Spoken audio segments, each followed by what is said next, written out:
Okay. हाँ, सिमरन है मेरे साथ, गांव धीरणवास, जिला हिसार से। युवा है, बेटी है, लगातार जो है संत रामपाल जी महाराज के मिशन की अगर बात की जाए तो धीरणवास के स्टेडियम से काफ़ी बातें रखी थी।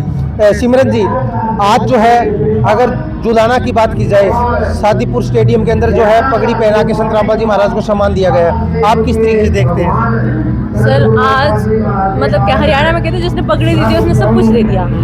तो आज हमारे किसान भाई बहनों ने, हमारे जितने भी सरपंच एसोसिएशंस हैं, जितने भी हमारे बड़े बुजुर्ग हैं, उन्होंने मिलकर ये फैसला लिया कि संत रामपाल जी महाराज ने आज किसानों के लिए इतना कर दिया कि उन्हें किसान मसीहा बोला जाता है, आज किसानों का रक्षक बोला जाता है। तो इसी के चलते किसानों ने मिलजुल के ये निर्णय लिया कि इन संत रामपाल जी महाराज को पगड़ी क्या, कोई हल से सम्मानित करे, कोई पगड़ी से सम्मानित करे। मतलब आज उनके सम्मान की लाइन बाय लाइन बोर्ड लगी हुई है कि कौन इनका सम्मान, यानी कि नंबर नहीं आ रहा। सिमरन जी, जैसे हमने धीरणवास की धरती से जब बात की थी, किसान नेता थे, वो कह रहे थे हमारा नंबर लेट आया। तो अब जो है आगे से आगे जो है किसान पहचान चुके हैं कि किसानों के मसीहा संत रामपाल जी महाराज हैं। जी बिल्कुल सर, आज हरियाणा का हर किसान के दिल में संत रामपाल जी महाराज बसे हुए हैं और ये सब लोग जानते हैं। और इसीलिए आज सभी किसान मतलब होड़ लगी हुई कि अगला सम्मान समारोह हमारे इधर हो, हमारे जिले में हो। ठीक है, बिल्कुल। सिमरन जी, एक बात और जानना चाहूँगा। देखिए, आप बेटियों के लिए जो है एक मैसेज लेना चाहूँगा आपका। जिस प्रकार से अगर समाज के अंदर देखा जाए तो कुरीति फैली हो दहेज प्रथा, जिसके अंदर पता नहीं कितने लाखों केस जो है कोर्टों के अंदर विचाराधीन है, दहेज को लेकर के प्रताड़ित किया जाता है।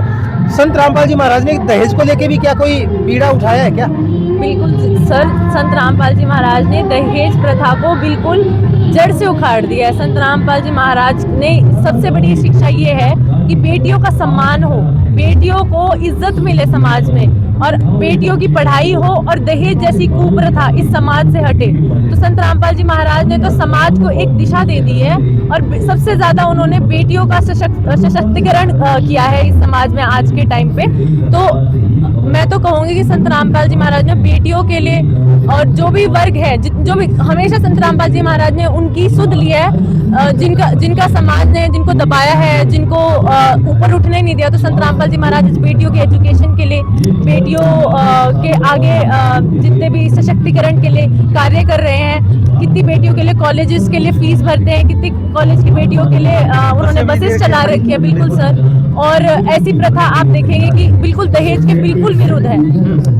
दहेज प्रथा को जड़ से खत्म करने का कार्य अभी संत रामपाल जी महाराज ने किया। जैसे सिमरन ने बताया। सिमरन जी, आपको कड़वा तो जरूर लगेगा, प्रश्न है मेरा। आप जो है, मेरे को लगता है जहाँ तक कि एजुकेटेड है, पढ़े लिखे अच्छे हैं, बाबाओं के चक्कर में आना, अच्छे पढ़े लिखे से कहीं क्या कैसे?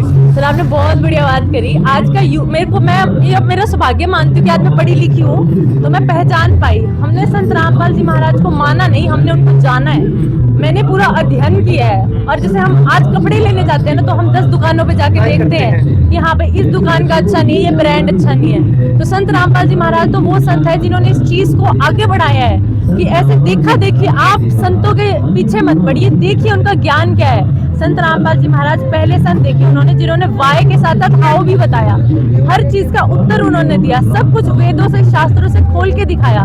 तो उन्होंने तो ये परख बता दी कि सच्चा संत होता क्या है। और आज मैं बिल्कुल खुले दिल से ये बात कह सकती हूँ कि उन्होंने तो खुद सभी बाबाओं को ललकारा कि आइए हम सब मिलके एक क्या कहते हैं, डिबेट करते हैं, धार्मिक डिबेट करते हैं और समाज को एक रास्ता दिखाते हैं। बिल्कुल सिमरन जी, आस्था चैनल पे और साधना चैनल पे लाइव डिबेट हुई थी जब बरवाला आश्रम में संत रामपाल जी महाराज रहते थे।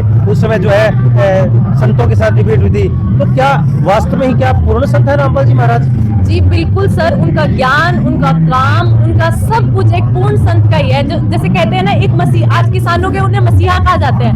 मैं तो कहूँगी किसानों के मसीहा ही नहीं, वो एक्चुअल में वो मसीहा आए हुए हैं जिसके बारे में ओल्ड टेस्टिमेंट में लिखा हुआ है, जिसके बारे में हिब्रू बाइबल में लिखा हुआ है, जिसके बारे में गुरु नानक जी कहते हैं वो जो अवतार आएगा भगवान का, वो जाट वर्ण में आएगा, वो उत्तरी भारत में आएगा, जिसके बारे में हम नास्त्रदमस कहते हैं कि वो भारतवर्ष में आएगा। तो सारे ही जितनी भी प्रोफेसीज हुई हैं, जितने भी महान संत हुए हैं, उन्होंने संत रामपाल जी महाराज के ऊपर जितनी भी भविष्यवाणी करी वो सारी सत्य निकली है संत रामपाल जी महाराज में। बिल्कुल। देखिए, मैं प्रभावित हूँ इस चीज से। मैं 7-8 सालों के सफर में पहली बार जो है सिमरन जी एक युवा लड़की है और शिक्षित भी है। इनकी बातों से जो निकल के आया है कि वास्तव में ही जो है कुछ ना कुछ तो है संत रामपाल जी महाराज के अंदर। वेद शास्त्रों की ये बातें करते हैं, अध्याय श्लोक इनको कंठस्थ याद रहते हैं, तो कहीं ना कहीं सोचने पर जो है मजबूर करती है ये बातें कि कुछ तो है। एक मैंने सुना, कुछ लोग कहते हैं कि कबीर साहब जो है भगवान है और कबीर साहब इस समय जेल के अंदर संत रामपाल जी महाराज के शरीर में प्रवेश है, तभी ये सारा सिस्टम इतना लाखों करोड़ों की जो है, जैसे सरकार ग्रांटें नहीं दे पाती, करोड़ों रुपए की पाइपें मोटरें ऐसे कबीर साहब बताए जा रहे हैं। आपका क्या मानना है? उनके शरीर में प्रवेश है। सर देखिए, खुले आम पाखंड को ललकारना, सबको सीधी चुनौती देना, पूर्ण ज्ञान होना, और उसके बाद जैसे हम कहते थे परमार्थ के लिए गुरु गोविंद जी ने अपने 2 बच्चे चिन्हवा दे दिए थे। आज संत रामपाल जी ने अपने 900 शिष्य चिन्हवा दिए, अपने 900 लाल चिन्हवा दिए। और ये किसी आम संत का काम नहीं हो सकता कि खुले आम सबको, इंडिया में नहीं ऑल ओवर द वर्ल्ड, पहला संत है जिसने ये नहीं कहा कि वेदों में आके शास्त्रार्थ करो, जिसने कहा वेदों में आके शास्त्रार्थ करो, बाइबल में आके शास्त्रार्थ करो, कुरान में आके शास्त्रार्थ करो। ठीक है, तो पहले संत हैं जिन्होंने कहा है कि जो ज्ञान है वो एक ही है, और उस सारे ज्ञान को इतनी सरल तरीके से बता देने किसी आम आदमी का के बस की बात ही नहीं। हम तो कितने हजारों सालों से लगे ही नहीं हुए थे, आज उन्होंने वो समाज को राह दिखा दिया, जिसके चलते जो राह कबीर साहब ने दिखाई थी, जिसके चलते सत्ता ने उस टाइम उनको उनके ऊपर प्रताड़ना डाली, बिल्कुल जेल में डाल दिया था। कबीर साहब हथकड़ियां लगाई गई थी, जो है पानी के अंदर डुबोने की। सिकंदर लोधी दिल्ली के बादशाह थे उस समय। ईरान, इराक, गढ़ गजनी, पश्चिमी पाकिस्तान, ये पूरा जो है भारत हुआ करता था। उस समय की घटना है। उस समय जो है सिकंदर लोधी की राजा की मौजूदगी में ये जो है कबीर साहब के साथ यात्रा हुई, वही सिमरन दोहराना चाहती है। जिस प्रकार से बरवाला कांड हुआ और उसके बाद जो है संत रामपाल जी महाराज के ज्ञान को तो मैंने एक वर्ष वैसे मेरी दृष्टि से देख रहा हूँ, जितना ज्यादा इसको करोथा कांड जो हुआ उसको जो है आश्रम को रोका गया, उसके बाद बरवाला कांड में लाखों नहीं हुए, उसके बाद उसको रोका गया। बनारस धाम में मैंने देखा अपनी आंखों से, अब पता नहीं लाख करोड़ों के अरबों में होती है। इसको जितना रोकने की कोशिश की जा रही है इस ज्ञान को, ये सिमरन जी उतना स्पीड से उठ रहे हैं क्या?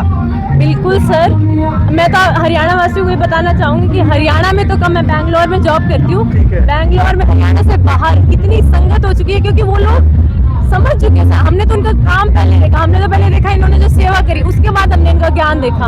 वो उन लोगों ने पहले इनका ज्ञान देखा, इन्हें परख लिया कि हाँ ये ज्ञान कोई पूर्ण संत ही बता सकता है। तो आज तो लोग उमड़ उमड़ के आ रहे हैं कि ऐसे संत कहाँ इतनी मुश्किलों से मिलते हैं। और जो आपने कहा ना कि इनका ज्ञान बढ़ता ही जा रहा है, तो वो ये सत्य का गोला तो आगे बढ़ता ही जाता है। हाँ जी, कभी रुकता नहीं है। टूटना चाहिए था। हिसार जेल में जब संत रामपाल जी महाराज बंद हुए, क्रेज टूट जा रहा था, लेकिन क्रेज बढ़ा। लोग सड़कों पे जो है मत्था टेकते लेटते मैंने देखे। क्या कहेंगे लोग आपको देख रहे हैं आज हमारे चैनल के माध्यम, विश्व के लिए कोई संदेश है आपका? मैं विश्व के लिए यही संदेश दूंगी कि आज हरियाणा पहचानने लग रहा है अपने पूर्ण संत को, अपने पूर्ण भगवान को, तो पूरा विश्व भी, और स्पेशली जो युवा वर्ग के पढ़े लिखे लोग बच्चे हैं, जिन्होंने जो आज तंग आ चुके हैं इन पाखंडियों से, संत रामपाल जी महाराज को परख के देखे, उनका ज्ञान परख के देखे। और आप जब उनका ज्ञान देखेंगे ना, तो आपकी भी आंखें खुली की खुली रह जाएगी कि ये ऐसा ज्ञान, इतना अनमोल ज्ञान हमें कैसे पहले नहीं मिला। तो संत रामपाल जी महाराज का ज्ञान अवश्य सुनिए और देखिए। ये पूर्ण संत आज धरती पर आए हुए हैं, पूर्ण परमात्मा आज धरती पर आए हुए हैं, और इनको पहचानिए। और आज जैसे हम देख ही रहे, लोग आज लोगों का क्रेज अलग ही हो चुका है। आज लोग रोक के नहीं रुक रहे संत रामपाल जी महाराज के लिए। तो क्या शक्ति है वो जो रोक के नहीं रुक रही है, और क्यों लोग उनके पीछे इतना पागल है? ऐसा क्या ज्ञान है उनका, वो जरूर देखिए और समझिए। ठीक है सिमरन जी, बहुत बहुत धन्यवाद आपका, इतना समय दिया। थैंक यू, धन्यवाद। धन्यवाद।